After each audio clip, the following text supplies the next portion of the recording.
Well, Ellyn, thank you for coming to spend a little bit of time with us today and talking about your strengths. But first, can you just tell us a little bit about the story of strengths at Accenture? So it was 2015, almost a decade ago. And we were pivoting our business strategy. And our CEO at the time, Pierre, said, we need to totally change our talent model, Ellyn.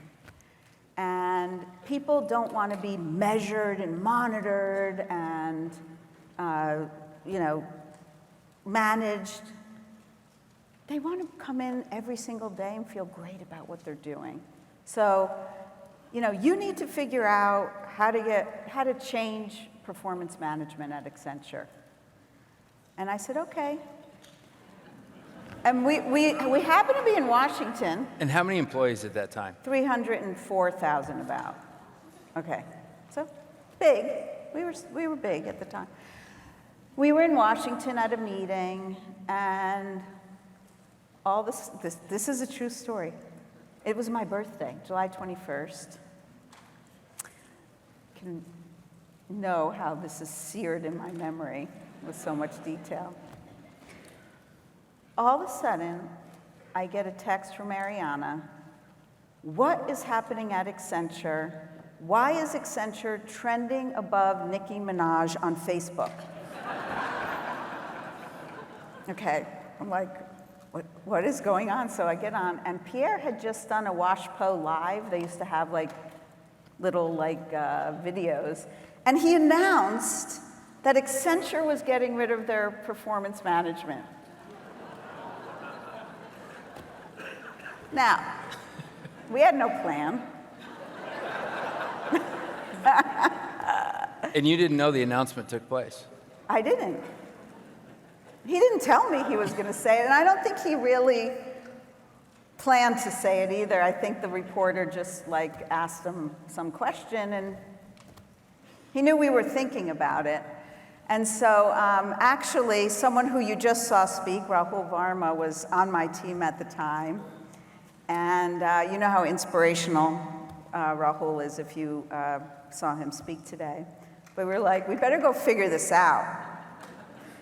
And so we did a 6-week sprint on what makes great performance. And it was simple.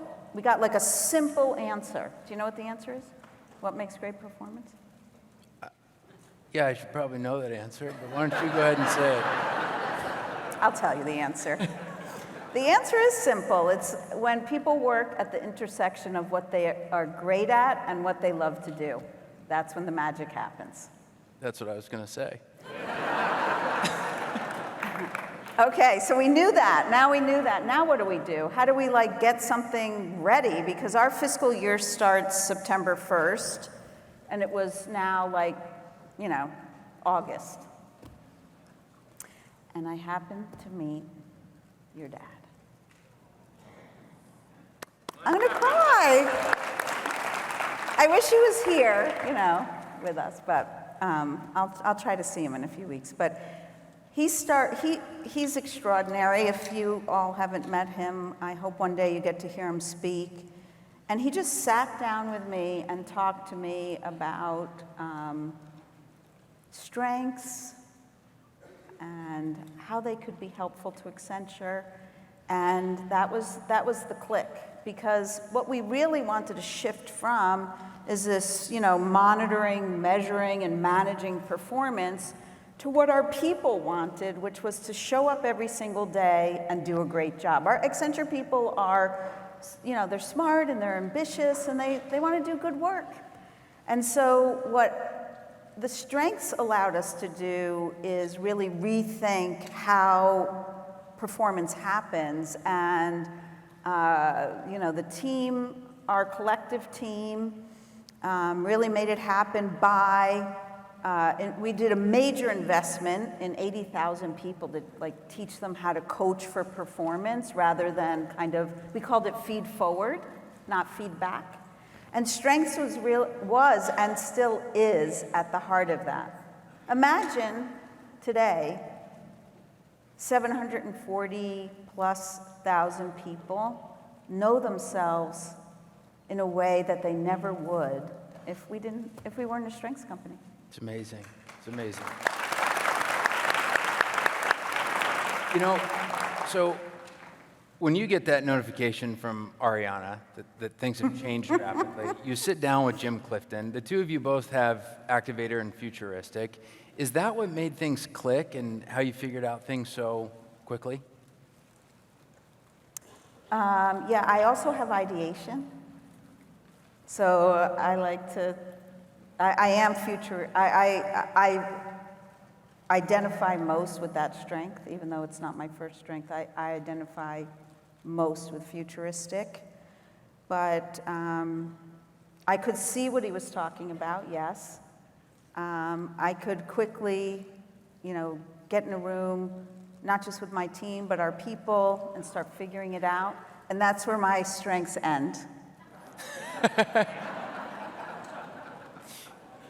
I don't have any discipline. I have no focus. I have no context. Yeah. But you do have input. Yeah. And that really drives my team crazy. And why is that? Because it's like the never-ending quest. I have the never-ending quest for knowledge and like ideas and facts, and and it drives them crazy. In the back, she has a thing of documents about this big, and she looked at me and she said, "There's input for you." Can you show them what you brought too? Yes. Can everyone see these? This is my team, so the HR leadership team at Accenture. Notice executing is the number one. So Achiever is the number one team rank strength. I don't have it. It's like in my bottom. I do have Activator. And then this one is our global management committee. So Julie Sweet, our CEO's leadership team. Can you talk more about the relationship that you and Julie have and her top five, and how both of your top fives work together? Sure. Julie and I have an amazing relationship, and have had one since even before she was hired. She's one of the only people that was hired into Accenture's Global Management Committee. She came in as our general counsel. Our CEO at the time, Bill Green, hired her because she was very different than any of us. She was a deal maker and one of the top lawyers at a big law firm called Cravath, and she came in to teach us how to do deal making and things, and she was a business person first. But I got to know her because I helped hire her, and I helped bring her in, so we have a really good relationship. And before she became my boss, when I would take my Q12 and the question would be, do you have a best friend at work? Like Julie's face would be in my mind when I answered that question. How does that happen? Well, I think there's something at the core about trust, like any relationship. I felt very accountable for her success since I helped bring her in. And she made she was a rock star at her law firm. Like always on the cover of Dealmaker magazine. She was a rock star, and she chose us. And I felt very accountable for helping her be successful. In fact, my purpose that I discovered in the last decade is Lift as I Rise. And I feel like, that was the connection with Julie. And she's super smart, and I have connection with super smart people, fast learners, and that's how that happened. But we have a great relationship now. Our strengths are very different. Are mine up there? Okay, you can see mine. Hers are her top 5: achiever, learner, competition, intellection, and activator. Or is it? Yeah, activator. So we have very different strengths, which I think is where our magic lies. And because we had this like super trusting relationship before she became my boss, I think we have the ability to really work very well together in, I mean, think about, she became our CEO September 1st of 2019, announced the biggest growth model change in our organization's history in January of 2020, went live March 1st of 2020, and then, yeah. Yeah. So, you know, we worked through a lot of like super, super hard things together. And I think, you know, the best friend at work, having that trust, and me being able to like tell her the truth in all circumstances at all times because we have that trust.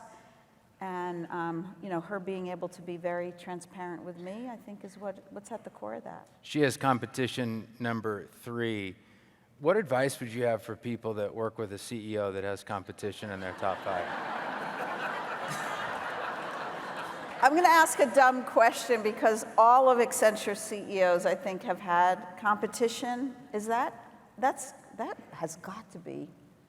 For high performance businesses, I would imagine competition has to be. No? We did a study in 2017, and we asked Americans what they want in a president or in a CEO, and one of the 12 attributes that they said that they wanted the least is competition. All right, well, maybe I don't understand competition, but don't people with competition, like in their top 5? I know this whole audience is like cringing that I don't know the answer to this, but I'm just Ellyn, so. But aren't people with competition in their top 5 want to win? Sure. Like, who doesn't want to work for a CEO that wants to win? Thank you. I mean, I want to work for a winning company or winning CEO. Actually, most of our calls go this way, where it's just, I need so much therapy that she helps me get through these therapy sessions. So thank you again. Oh, I get it. I knew command was, we always talk about command, but I didn't realize competition was 1. She is command 9, so our calls start very fast and they go very fast. We get a lot done. Can you talk about your self-assurance? How does that manifest itself in your leadership? Well,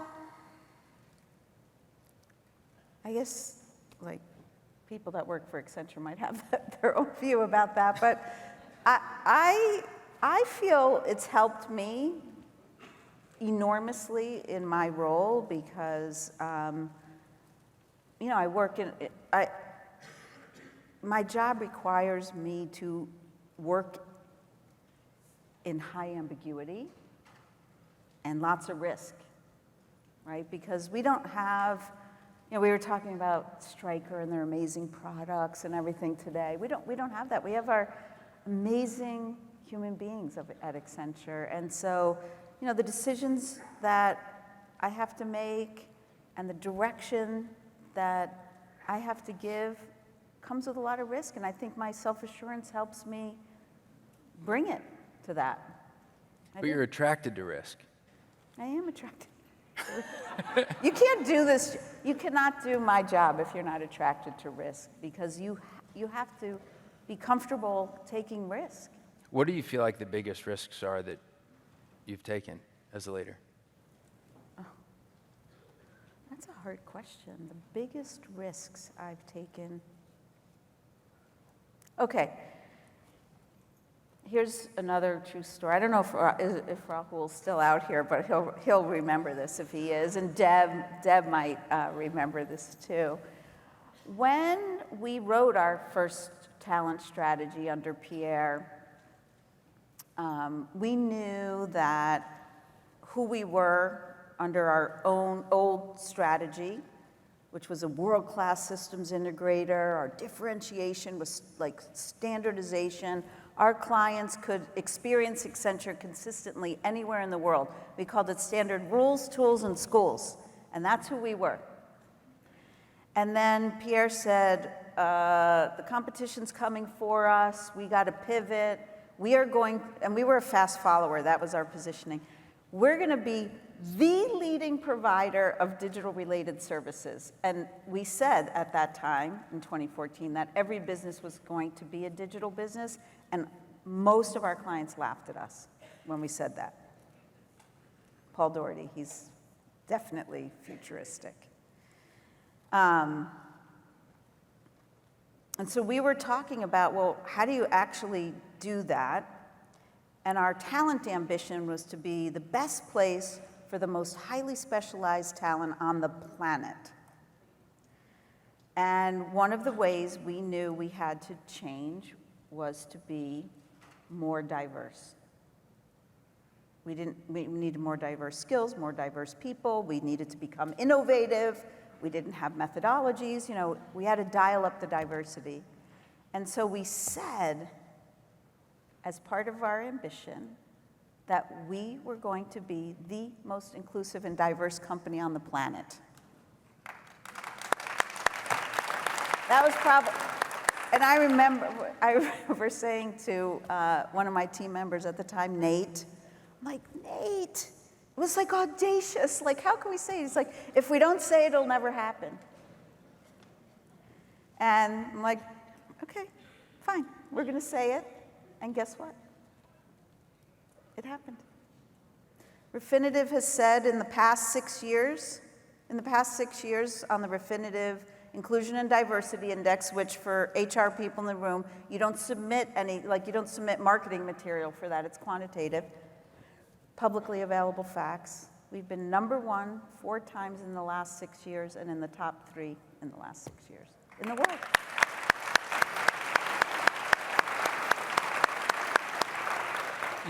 You and I have talked about this, how your futuristic got ahead of that, but your input was also focused heavily on DEI. Can you talk a little bit about how you used your input in order to get ahead of that and actually make those things happen? Sure. I mean, as part of that talent ambition, and I don't know how many, I can't see out there, so I don't know how many of you were even, doing what you do 10 years ago, but there wasn't a lot of technology. And we certainly in Accenture had really bad HR technology at the time. We were like the shoemaker's children. That's not the case anymore. But Pierre challenged us to be insight-driven, data-driven, insight-driven HR people. And so we started looking internally and externally at all the data. And in fact, leading up to that, my team helped me put together this amazing analysis that said, oh, we hire a lot of women. We hire 50% women. But there are only 10% women managing directors. So I did the analysis and brought the thing into Pierre with all the data, because he was an analytic, a strategic analytic. And I came to him and I said, boy, Pierre, we must be really crappy recruiters. And that hurt him because, we like to think we can hire great people and it's a core competency of ours. And I said, look, we must be really, he goes, what do you mean, Ellyn? And he was French. I said, look, we hire 50% women, but they're not progressing. They must not be great talent. And then he knew we had a problem. And that's when we really were able to lay the groundwork to bring us to where we are today. What was the big change? The big change, honestly, was mindset shift, okay? I think the biggest change was mindset shift. That meant, well, we have a lot of technology people, so we have a big workforce in India.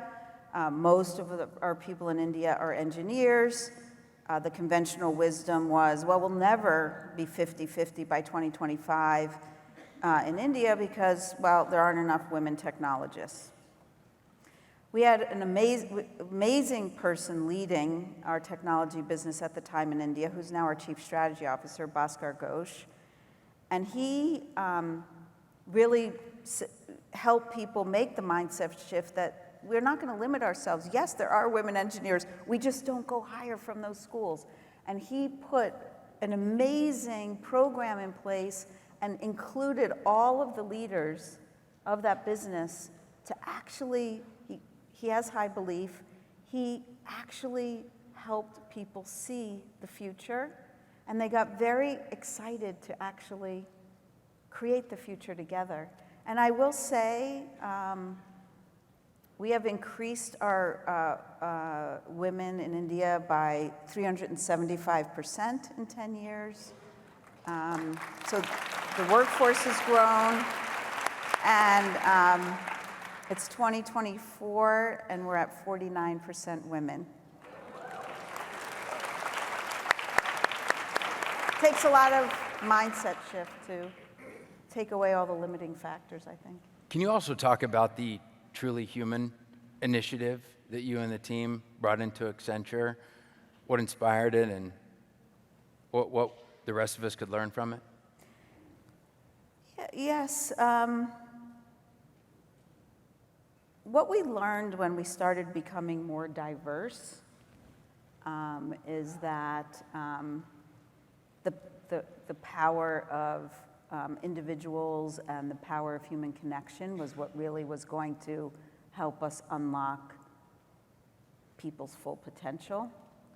And so we wanted to, we aspired to help our people be successful both professionally and personally, and that's how we kind of defined Truly Human. It wasn't just about you're an employee of Accenture any longer. You are a human being who works for Accenture, and that was a real aha for us. And I don't think we would have seen it when we were less diverse, because I don't think people were bringing it all of who they were to work. But that's it started with that mindset shift. You know, in the United States, and there are a lot of countries like this too, where the political dynamics are such that the divisiveness means that also comes to work. How do you manage through that? Well, for us, it starts with our core values. And one of our 6 core values is respect for the individual. And we celebrate all of our differences. And we believe, as you can imagine, with 742,000 people, that the views of Accenture's people reflect the views of the world. And we just assume that. And it is, I've experienced it, so I think it's true. But at the very core is respect. And I wasn't sure if we were going to be able to talk about this, but I brought a different prop, which is actually a printout of something that was on our internal social media, Viva Engage, this week. And it was written by a woman who's a mentor to me. Her name's Sumreen Ahmad. She's the lead of our Interfaith ERG. And she wrote, "It's been a challenging year for so many on varying levels. And while there are many whose aim might be to use faith as a polarizing force, I am so grateful for all of those in our Interfaith ERG community who strive every day to model, inspire, and support one another by honoring difference through the lens of respect, humility, and intellectual curiosity." That's how you do that. You know, it is having an organization with 742,000 colleagues, at a time where things are difficult. I mean, it wasn't long ago when Axios said, and this was well after the pandemic, that this is the hardest time to run a company. And when it's an organization of that many employees, how do you inspire hope? Well, one thing I want to say, because I was thinking about this even as I was listening to the introduction, it's interesting to me that we have 742,000 people, but I really don't care, because I truly believe that every single voice has the power to change the world. And so I don't think about the mass of our workforce, I think about each person. But to inspire our people, I think first you need to understand your people. And one of the most important ways that we understand our people is through the Gallup Q12. We do the Gallup Q12 very far down in the organization on a team basis, not on our company level or any big level. And I think it's a fairly sophisticated listening framework that has the Gallup Q12. It has something called Conduct Counts, which measures how our people experience our culture every single day. So their daily experience. It has our transformation GPS. Do people feel like they're prepared for change? We're constantly reinventing ourselves. We need to make sure our people feel ready for change. Our ERGs are part of our listening network, or framework. And it all starts with that, really. What can inspire people? And it's not a one-size-fits-most, but I can tell you that our strategy of creating 360-degree value, which is not only success for our shareholders, it's success for our people, our clients, our communities, and each other, is what really inspires our people. When you're doing that listening, when you think about Gallup's Q12, expectations, materials and equipment, mission and purpose, recognition, best friend, is there something that Accenture you feel like does the best? And are there places where you said, we wish we were buttoned up more on that particular item? Yeah. So our top two questions are best friend at work. I love that. Who doesn't want a best friend at work? That was a funny story. We probably don't have time for that story today, but Can you tell it? yeah, not every place in the world believes you should have your best friend at work. Why do you think? I agree with you. Why is that? I don't know. I know we have this brand love strategy, and it kind of freaks some of our people out that we talk about love at work too. But I don't know. But we got over that, and that's our top question. And I understand. I don't know exactly the words, but it's I understand what's expected of me, which is super important in this whole performance achievement thing. So I'm really proud of that. Sean just told me what our not so good questions are, and I can't. Oh, recognition! What the heck? What the heck? Sean, we're going to fix that. I can see how to fix that.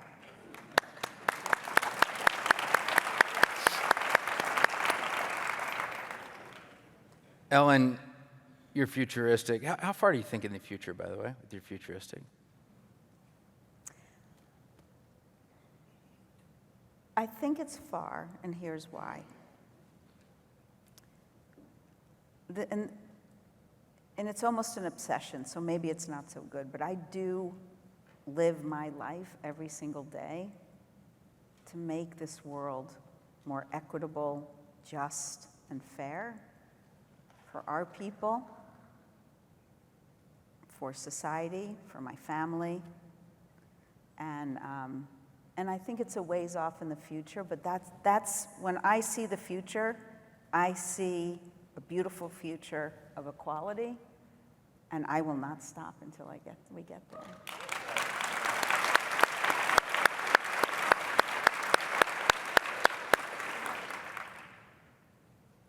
We're going to end on that. Ellyn, thank you for your leadership. Everybody here is focused on exactly what you just said, which is to fix the world's broken workplace and to actually make it work for everyone. So thank you for leading the way and helping us all get there. Thank you. Thank you for having me.